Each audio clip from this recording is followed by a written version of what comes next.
KVP news में आपका स्वागत है। प्रस्तुत हैं केवीपी न्यूज से आज के प्रभात समाचार। लोकसभा में सरकार ने मनरेगा यानी Mahatma Gandhi national rural employment guarantee act को बदलकर नया कानून लाने वाला वीबीजीआरएएम बिल पारित कर दिया है, जिसमें मनरेगा से महात्मा गांधी का नाम हटाकर उसे विकसित भारत गारंटी फॉर रोजगार एंड आजीविका मिशन ग्रामीण नाम देना प्रस्तावित है। विपक्ष ने जोरदार विरोध किया और सदन में इसकी प्रतियां फाड़ दी।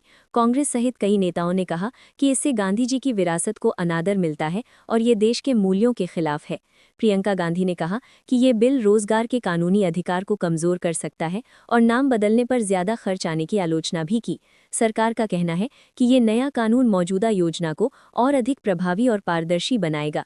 विरोध के बावजूद लोकसभा में इसे पारित कर दिया गया। महात्मा गांधी का नाम हटाने को लेकर विपक्ष ने इसे आत्मा तक चोट पहुंचाने वाला कदम बताया। कुछ ने कहा कि ये कदम संसदीय प्रक्रिया का अनादर है, क्योंकि बिल को विशेषज्ञ समिति को भेजे बिना मंजूर किया गया। अमेरिका में हाउस ओवरसाइट कमेटी यानी हाउस ओवरसाइट कमेटी ने जेफरी एप्स्टीन के एस्टेट से 68 नई तस्वीरों का एक बड़ा बैच जारी किया है, जो कि सेक्स ट्रैफिकिंग मामले से जुड़े दस्तावेजों और सबूतों का हिस्सा है। एप्स्टीन एक अमेरिकी फाइनेंसर और बाल यौन अपराधी था, जिसके खिलाफ नाबालिगों के यौन शोषण और ट्रैफिकिंग के गंभीर आरोप थे। 2019 में जेल में उसकी मौत के बाद उसके एस्टेट से हजारों फोटो, दस्तावेज और फुटेज मिले हैं, जिन्हें धीरे धीरे प्रकाशित किया जा रहा है। उत्तर भारत में मौसम के कड़ाके की ठंड और घने कोहरे के चलते जनजीवन पर गहरा असर दर्ज किया गया है। दिल्ली के इंदिरा गांधी अंतर्राष्ट्रीय हवाई अड्डे पर सुबह की सात्र भारी कोहरे की वजह से विजिबिलिटी कम होने के कारण कई फ्लाइटें कैंसिल और डीले हुई हैं, जिससे यात्रियों को परेशानी का सामना करना पड़ा है। इसी प्रकार रेल सेवा भी प्रभावित रही। उत्तरी और मध्य भारत में मौसम की वजह से ट्रेनें 3 से 8 घंटे तक लेट चलीं, जिससे यात्रियों को लंबी इंतजार करनी पड़ी। मध्य प्रदेश सहित विभिन्न रूट्स पर रेल संचालन बुरी तरह प्रभावित रहा है। मौसम की इस ठंड के असर उत्तराखंड के ऊंचे इलाकों में भी देखने को मिला है, जहां हेमकुंड साहिब के पवित्र सरोवर पर भी सर्दी के कारण बर्फ जम गई है और तीर्थ स्थल लगभग सर्दियों के मौसम में बर्फ से ढका हुआ है। ऊंचाई पर तापमान माइनस तक पहुंचने से सरोवर सहित आसपास का इलाका जम गया है, जिससे ये क्षेत्र शीतकालीन परिस्थितियों के मध्य रहा। प्रख्यात मूर्तिकार राम वंजी सुतार, जिन्हें गुजरात में स्थित दुनिया की सबसे ऊंची प्रतिमा स्टैचू ऑफ यूनिटी के शिल्पकार के रूप में जाना जाता है, का 100 वर्ष की आयु में उनके नोएडा स्थित घर पर निधन हो गया है। वे लंबे समय से उम्र से जुड़ी स्वास्थ्य समस्याओं से जूझ रहे थे और 17 दिसंबर को देर रात अंतिम सांस ली।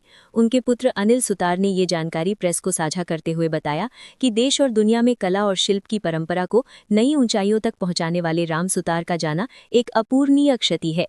सुतार ने स्टैचू ऑफ यूनिटी के अलावा संसद परिसर में महात्मा गांधी और छत्रपति शिवाजी की प्रतिष्ठित मूर्तियां समेत अनेक प्रमुख राष्ट्रीय स्मारकों की रचना की थी और उनकी कला ने भारतीय इतिहास, संस्कृति और गौरव को विश्व स्तर पर प्रतिष्ठित किया। पीएम सहित देश भर के नेताओं ने उनके निधन पर शोक व्यक्त किया है। बांग्लादेश में चीन की बढ़ती सैन्य और अवसंरचनात्मक मौजूदगी को लेकर भारत की संसद की विदेश मामलों पर संसदीय स्थायी समिति ने एक अहम रिपोर्ट पेश की है, जिसमें राष्ट्रीय सुरक्षा के संदर्भ में चिंता जताई गई है। रिपोर्ट में कहा गया है कि चीन बांग्लादेश के विभिन्न इंफ्रास्ट्रक्चर प्रोजेक्टों में निवेश के साथ साथ लाल मोनिरहाटा एयरबेस के विकास में सहायता कर रहा है, जो भारत की अंतर्राष्ट्रीय सीमा से सिर्फ कुछ किलोमीटर दूर है, और पेकुआ में एक सबमरीन बेस का निर्माण कर रहा है, जिसकी क्षमता 8 पनडुब्बियों की है, जबकि बांग्लादेश के पास मात्र 2 हैं। ये विकास संभावित रूप से विदेशी सैन्य उपयोग के लिए खतरे का संकेत हो सकता है। समिति ने ये भी चेताया कि चीन का ये कदम और पाकिस्तानी प्रभाव क्षेत्रीय संतुलन और भारत की सुरक्षा हितों के लिए गंभीर चिंता का विषय है, खासकर सिलीगुड़ी कॉरिडोर और बंगाल की खाड़ी के रणनीतिक महत्व को देखते हुए। सरकार को अधिक सतर्कता और भारत बांग्लादेश सहयोग को मजबूत करने की आवश्यकता बताई गई है। उत्तराखंड के हरिद्वार में भ्रष्टाचार के खिलाफ पुलिस और विजिलेंस विभाग की बड़ी कार्रवाई में खंड शिक्षा अधिकारी बृजपाल सिंह राठौड़ को 20,000 रुपये की रिश्वत लेते हुए रंगे हाथों गिरफ्तार किया गया है। आरोप है कि उन्होंने 40वीं वाहिनी पीएससी के पुलिस मॉडर्न स्कूल की मान्यता के नवीनीकरण प्रमाण पत्र जारी करने के एवज में ये रिश्वत मांगी थी। गिरफ्तारी के दौरान उनके साथ प्रधानाध्यापक मुकेश ब्लॉक रिसोर्स पर्सन भी पकड़े गए, जिन्होंने रिश्वत मांगने में मध्यस्थता की भूमिका अदा की थी। दोनों आरोपियों को देहरादून में विजिलेंस कोर्ट में पेश किया जाएगा और आगे की कानूनी कार्रवाई जारी है। इस मामले से शिक्षा विभाग में रिश्वतखोरी के खिलाफ सख्त संदेश जाने का दावा किया जा रहा है। बांग्लादेश के प्रमुख विरोधी और हसीना सरकार के कट्टर आलोचक नेता शरीफ उस्मान हादी का सिंगापुर में इलाज के दौरान निधन हो गया है, जहां उन्हें सिर में गोली लगने के बाद गंभीर हालत में भर्ती कराया गया था। हादी को 12 दिसंबर को ढाका में चुनाव प्रचार के दौरान अज्ञात हमलावरों ने गोली मारी थी, जिसके बाद उन्हें प्राथमिक उपचार के बाद सिंगापुर ले जाया गया, लेकिन 6 दिनों तक इलाज के बावजूद उनकी जान नहीं बचाई जा सकी। उनकी मौत की खबर जैसे ही बांग्लादेश में फैली, ये सत्ता विरोधी उथल पुथल का कारण बन गई और ढाका सहित देश के कई शहरों में भारी प्रदर्शन और हिंसा भड़क उठी। छात्र संगठन, विरोधी दलों के कार्यकर्ता और समर्थकों ने सड़कों पर उतरकर सरकार के खिलाफ नारे लगाए, सड़कों को ब्लॉक किया और कई स्थानों पर इमारतों में तोड़फोड़ की।